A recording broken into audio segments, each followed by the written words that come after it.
Hello friends, పిల్లలు ఉన్న వాళ్ళు తెలుసుకోవాల్సిన విషయాలు అనేసి ఎందుకు చెప్తున్నానంటే, ఇక్కడ శాన్విక్ వచ్చేసి అదే పని మీదే ఉంటాడండి. డైలీ ఏ స్విచ్లు ఆన్ చేయడం, ఆఫ్ చేయడం, ఆన్ చేయడం, ఆఫ్ చేయడం. చిన్న ఫింగర్స్ కదా, అందులో వెళ్ళి పక్కన దూరిపోతాయి. అందుకనేసి నేను ఈ ఈ ట్రాన్స్పరెంట్ ప్లాస్టర్ అనేది వేస్తున్నాను. ఇంట్లో ఎన్ని స్విచ్ బోర్డ్స్ ఉంటే అన్ని స్విచ్ బోర్డ్స్కి ఇలాగే వేశాను. కింద ఉన్న వాటికి పైన ఉండేటివి మనము యూజ్ చేసుకోవచ్చు. పైన అందవు కాబట్టి పిల్లలకు అనేది.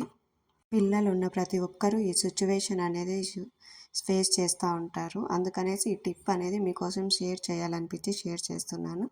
సెకండ్ టిప్ వచ్చేసి, పిల్లల ఫింగర్స్ అనేటివి మనకి పడకుండా, అలాగే లోపలికి వెళ్ళి లాక్ చేసుకుంటారనే భయం అనేది ఉండకుండా ఉండాలంటే ఇలా గడి అనేది పెట్టేస్తే నేను చూపించిన విధంగా పిల్లలు అనేది లాక్ చేసుకోరు. గడి పెట్టడం వల్ల మనకనేది టెన్షన్ అనేది ఉండదు. మరి పెద్ద పిల్లలు అయితే ఇలా కర్చీఫ్ పెట్టి ముడి వేసేస్తే వాళ్ళ పైన అనేది తీయకుండా అనేది ఉంటారండి.